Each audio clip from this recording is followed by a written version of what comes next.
ಸ್ನೇಹಿತರೆ ನಮಸ್ಕಾರ. ಇಂಗ್ಲೆಂಡ್ ವಿರುದ್ಧದ ಕೊನೆಯ ಟೆಸ್ಟ್ ಪಂದ್ಯದಲ್ಲಿ ಟೀಮ್ ಇಂಡಿಯಾ ತಂಡವು 5ನೇ ಟೆಸ್ಟ್ ಪಂದ್ಯವನ್ನು ಗೆದ್ದುಕೊಂಡು ದಾಖಲೆ ಬರೆದಿದೆ. ವೀಕ್ಷಕರೇ, 3ನೇ ದಿನಾಟದಲ್ಲಿ ಕೇವಲ 195 ರನ್ಗಳಿಗೆ ಇಂಗ್ಲೆಂಡ್ ತಂಡವು ಆಲ್ಔಟ್ ಆಗಿದ್ದು, ಅದೇ ರೀತಿ ವೀಕ್ಷಕರೇ ಈ ಒಂದು ಸರಣಿಯಲ್ಲಿ ಟೀಮ್ ಇಂಡಿಯಾ ತಂಡವು ಗೆದ್ದುಕೊಂಡು ದಾಖಲೆ ಬರೆದಿದೆ. ವೀಕ್ಷಕರೇ, ಇವತ್ತಿನ ಕ್ರಿಕೆಟ್ ಸುದ್ದಿಯನ್ನು ತಿಳಿಯೋದಕ್ಕಿಂತ ಮುಂಚಿತವಾಗಿ ಟೀಮ್ ಇಂಡಿಯಾ ತಂಡದ ಈ ಪ್ರದರ್ಶನಕ್ಕೆ ವಿಡಿಯೋಗೊಂದು ಲೈಕ್ ಮಾಡೋದ್ರ ಮೂಲಕ ನಿಮ್ಮೊಂದು ಅಭ್ಯರ್ಥನೆಯನ್ನು ವ್ಯಕ್ತಪಡಿಸಿ. ಹೌದು ವೀಕ್ಷಕರೇ, ಟೀಮ್ ಇಂಡಿಯಾ ಹಾಗೂ ಇಂಗ್ಲೆಂಡ್ ನಡುವಿನ 5ನೇ ಟೆಸ್ಟ್ ಪಂದ್ಯದಲ್ಲಿ ಇಂಗ್ಲೆಂಡ್ ತಂಡವು ಮೊದಲು ಟಾಸ್ ಗೆದ್ದು ಬ್ಯಾಟಿಂಗ್ ಆಯ್ದುಕೊಂಡಿತ್ತು. ಅದರಂತೆ ವೀಕ್ಷಕರು ಬ್ಯಾಟಿಂಗ್ ಮಾಡಿದ ಇಂಗ್ಲೆಂಡ್ ತಂಡವು ಕೇವಲ 218 ರನ್ಗಳಿಗೆ ಮೊದಲ ಇನ್ನಿಂಗ್ಸ್ನಲ್ಲಿ ಆಲ್ಔಟ್ ಆಯಿತು. ಇನ್ನು ವೀಕ್ಷಕರು ದ್ವಿತೀಯ ಇನ್ನಿಂಗ್ಸ್ ಆರಂಭಿಸುವ ಮೂಲಕ ಟೀಮ್ ಇಂಡಿಯಾ ತಂಡವು 477 ರನ್ಗಳನ್ನು ಕಲೆ ಹಾಕಿತ್ತು. ಹೌದು ವೀಕ್ಷಕರು, ಮೊದಲ ಇನ್ನಿಂಗ್ಸ್ ಮುನ್ನಡೆಯೊಂದಿಗೆ ಭಾರತ ತಂಡವು 259 ರನ್ಗಳ ಮುನ್ನಡೆ ಪಡೆದುಕೊಂಡಿತ್ತು. ಇನ್ನು ವೀಕ್ಷಕರ 3ನೇ ದಿನಾಟದಲ್ಲಿ ಈ ಒಂದು ಗುರಿಯನ್ನು ಬೆನ್ನಟ್ಟಿದ ಇಂಗ್ಲೆಂಡ್ ತಂಡವು ಕೇವಲ 195 ರನ್ಗಳಿಗೆ ತತ್ತರಿಸಿ ಹೋಯಿತು.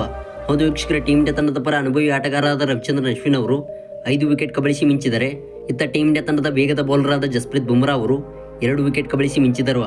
ಇನ್ನು ವೀಕ್ಷಕರ ಮೊದಲ ಇನ್ನಿಂಗ್ಸ್ನಲ್ಲಿ ಕುಲ್ದೀಪ್ ಯಾದವ್ ಅವರು 5 ವಿಕೆಟ್ ಪಡೆದರೆ, ರವಿಚಂದ್ರನ್ ಅಶ್ವಿನ್ ಅವರು 4 ವಿಕೆಟ್ ಕಬಳಿಸಿ ಮಿಂಚಿದರು. ಇದರ ಮೂಲಕ ವೀಕ್ಷಕರ ಟೀಮ್ ಇಂಡಿಯಾ ತಂಡವು 5ನೇ ಟೆಸ್ಟ್ ಪಂದ್ಯದಲ್ಲೂ ಕೂಡ ಗೆಲುವಿನ ನಗೆ ಬೀರಿದ್ದು, ಅದೇ ರೀತಿ ವೀಕ್ಷಕರ ಈ ಒಂದು ಸರಣಿಯಲ್ಲಿ 4-1 ಅಂತರದಲ್ಲಿ ಮುನ್ನಡೆ ಪಡೆದುಕೊಂಡು ಈ ಒಂದು ಸರಣಿಯನ್ನು ಗೆದ್ದುಕೊಂಡಿದೆ. ಹೌದು ವೀಕ್ಷಕರ, ಬಜ್ ಬಾಲ್ ಕ್ರಿಕೆಟ್ಗೆ ತಕ್ಕ ಉತ್ತರ ನೀಡಿದ ಟೀಮ್ ಇಂಡಿಯಾ ತಂಡವು ಈ ಒಂದು ಸರಣಿಯಲ್ಲಿ ಭಾರಿ ಮುನ್ನಡೆ ಪಡೆದುಕೊಂಡು ಇಂಗ್ಲೆಂಡ್ ತಂಡಕ್ಕೆ ತಕ್ಕ ಉತ್ತರವನ್ನು ನೀಡಿದೆ. ವೀಕ್ಷಕರೇ, ನಿಮ್ಮ ಪ್ರಕಾರ ಈ ಒಂದು ಸರಣಿಯಲ್ಲಿ ಟೀಮ್ ಇಂಡಿಯಾ ತಂಡದ ಪ್ರದರ್ಶನ ಹೇಗಿತ್ತು ಎಂಬುದನ್ನು ಕೂಡ ದಯವಿಟ್ಟು ಕಾಮೆಂಟ್ ಬಾಕ್ಸಲ್ಲಿ ಕಮೆಂಟ್ ಮಾಡಿ ತಿಳಿಸಿ. ಹಾಗೆ ವೀಕ್ಷಕರೇ, ಇದೇ ರೀತಿ ಕ್ರಿಕೆಟ್ ಸುದ್ದಿಗಾಗಿ ಈಗಲೇ ಚಾನಲ್ ಸಬ್ಸ್ಕ್ರೈಬ್ ಮಾಡ್ಕೊಳ್ಳಿ.